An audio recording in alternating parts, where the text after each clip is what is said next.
Dia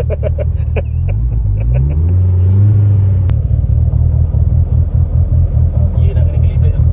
Calibration. Oh. Kau nak tengok ni left wheel speed, lepas tu gear calculation ratio ni. Nanti baru kita nak matchkan mana gear position dia, gear 1, gear 2, gear 3, gear 4, gear 5. Jadi kita roll atas dyno, pastikan speed tu tally, barulah kita boleh buat boost, close loop boost tu. Dah siap lah. Ni sekarang dah jalan boost by gear. Macam tu lah.